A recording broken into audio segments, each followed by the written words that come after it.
Kita ulangi mulai dari wa yahsulu bi kulli khasinin, dan bisa didapatkan itu kesunahan siwak ya, bi kulli khasinin, dengan segala sesuatu yang kasar.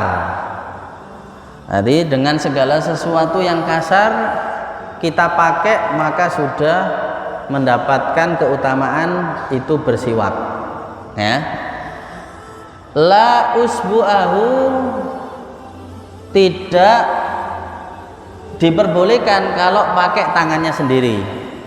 Misal tangannya kasar tukang kayu atau apa biasanya kasar tangannya, nah itu kan kasar. Gimana kalau dipakai siwakan? Maka tidak boleh kalau tangannya sendiri. Karena apa? Oh, itu muttasilah.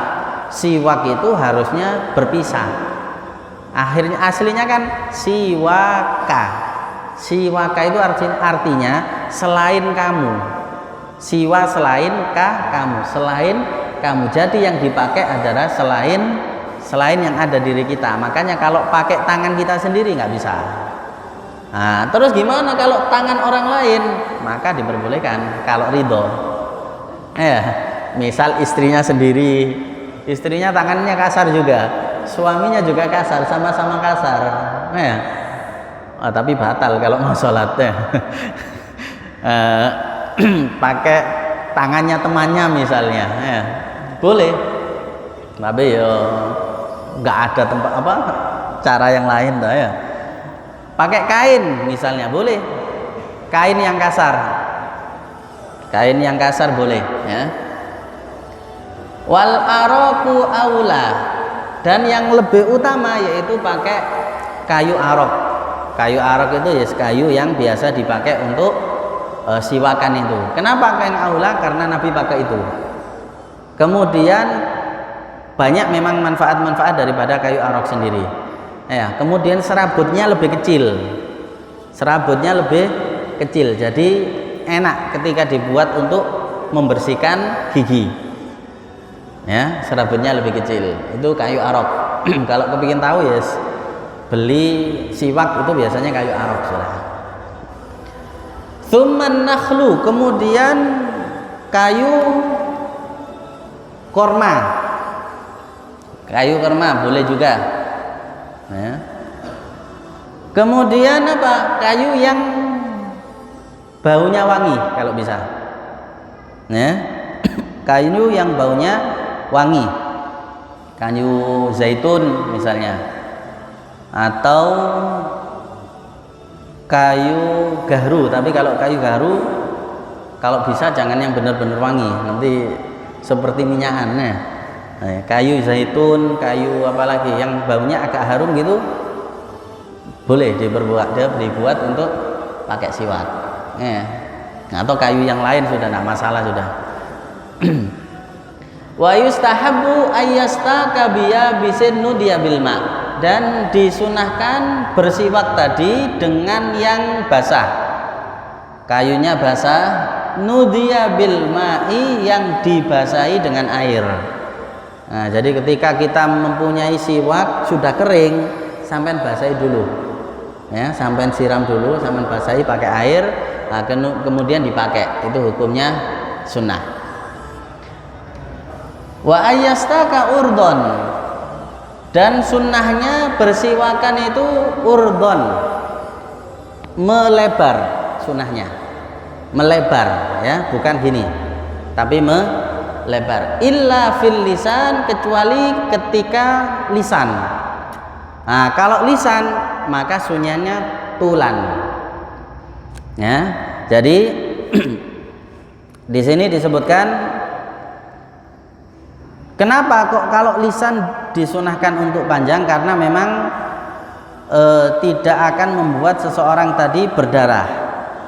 Sedangkan kalau gigi, kenapa kok urdon melebar? Karena kalau tulan itu membuat yudmil lithah, bisa membuat gusi ini berdarah. Makanya sunahnya adalah melebar, itu siwakan, bukan gini. Jadi melebar gini, Setelah itu waktu lisan tulan. Nah, ketika lisan tulan ya. Jadi ketika lisan memanjang.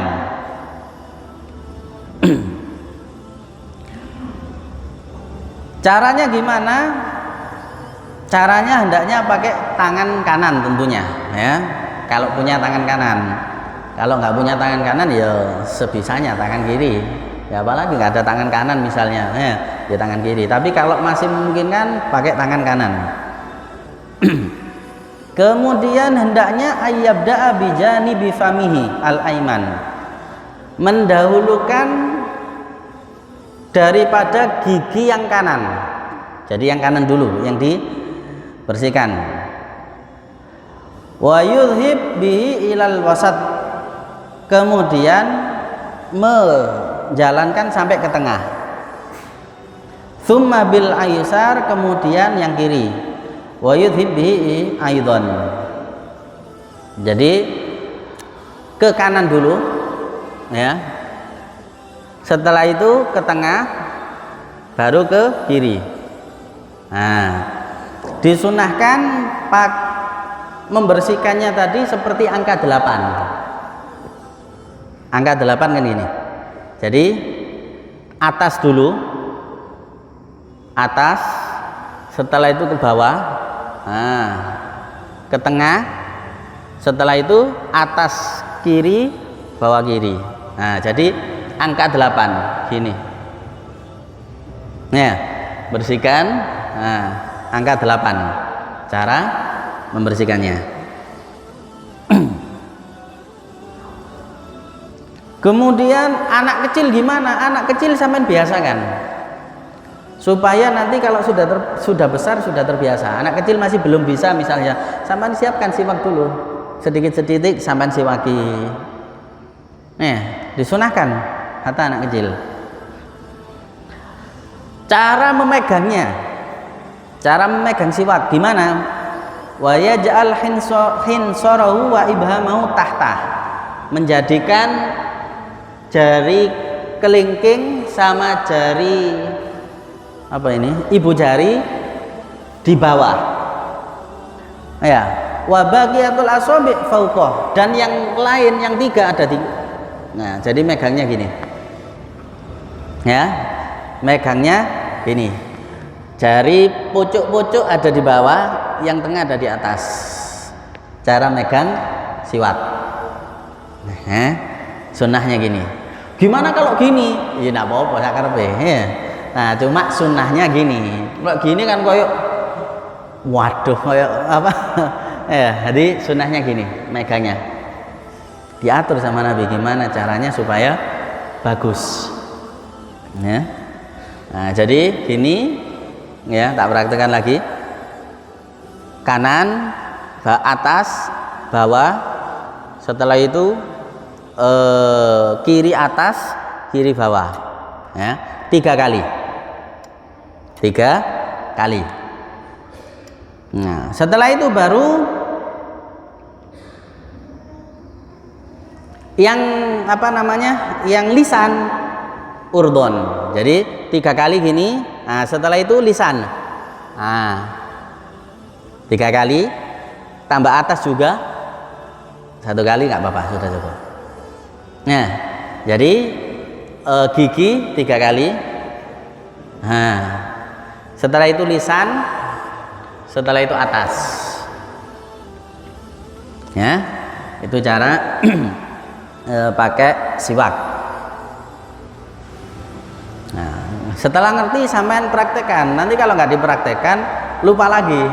Wah, ya mana yang caranya ini? Wiko wis ngerti lagi, lupa, kenapa nggak dipraktekkan? Nah. Kemudian wa yubli riqahu awwala istiyaqi bisiwakin jadid. Nah, kalau pakai siwak yang baru beli misalnya, sunnahnya sisanya tadi ditelan, apa namanya, dicakot-cakot ya, digigit-gigit. Setelah itu kan ada airnya. Nah, airnya tadi sampean telan, kok rasanya ndak enak misalnya ya, itu sebagai obat. Li'annahu amanun min kulli da', karena bisa sebagai obat daripada segala penyakit. Ya. Nah, sebagai obat dari segala penyakit. Yang pertama kali ya. Yang pertama kali. Nah, kalau sudah 1 minggu ya jangan. Nah, untuk sisa-sisa. Jadi kalau yang pertama kali itu kan masih ada airnya. Jadi kayu arok itu masih ada airnya, itu ditelan. Ditelan. Kemudian naruhnya gimana? Nah, biasanya kalau orang Arab itu naruhnya tidak ada kesak seperti ini. Beliau itu banyak orang-orang dulu itu bukan kesak. Jadi kalau mau bawa apa-apa biasanya di kum. Kum itu ini apa namanya? Lengan baju. Lengan bajunya itu besar-besar gini biasanya. Jadi kalau bawa apa-apa itu biasanya taruh sini. Ini kalau jalan. Makanya Abu Hurairah kan disebutkan Abu Hurairah itu kan julukan. Ya, yaitu ayahnya kucing kecil. Kemana-mana bawa kucing. Ditaruh mana? Ditaruh di kumnya ini. Jadi kucingnya ditaruh kemana-mana bawa kucing. Ketika kelihatan Nabi Abu Hurairah, akhirnya terkenal dengan Abu Hurairah, ayahnya kucing kecil. Jadi kalau orang di sini ditaruh ada di sini, khalfa udunai. Jadi siwaknya ditaruh di sini. Nah, tapi kalau kita yo jangan. Ya biasanya kalau tukang kayu patelotnya ditaruh di sini. Ya, itu tiru-tiru siwak itu berarti itu. Kalau tukang kayu biasanya taruh sini kan. Ya, itu sunahnya siwak ditaruh di sini memang. Ya subhanallah. Tukang kayu belajar fikih. Nah, kalau kita mungkin ditaruh digesak, taruh tempat yang bersih lah, ya. Taruh tempat yang bersih. Yes. Kemudian kalau bisa siwaknya jangan lebih daripada 1 jengkal. Jangan lebih daripada 1 jengkal. Nah, ini kan nggak sampai. Jangan sampai lebih dari ini. Ya. Siwaknya segini misalnya, waduh kayak mentung dah. Jangan. Nanti siwaknya paling enggak 1 jengkal panjangnya. Pendeknya jangan sampai kecil daripada 4 jari nih. Nah, ini kan lebih. Jangan sampai lebih pendek dari 4 jari.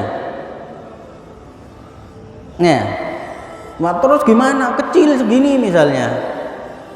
Cuma kecil buatan kan ditaruh di tasbih. Yes, enggak apa-apa. Cuma sunnahnya jangan sampai lebih kecil daripada 4 jari panjangnya. Kalau kecil-kecil ketelan loh. Jadi diatur dalam Islam oleh para ulama. Besarnya kalau bisa jangan lebih besar daripada jempol, ya, dan jangan lebih kecil daripada kelingking besarnya. Nah, ya, ini pas kelingking tidak lebih besar daripada jempol. Ya, piton deh kamu ya, kegedean ya, atau papat piton gitu. Kebesaran ya, jadi cari yang pas. Subhanallah ya.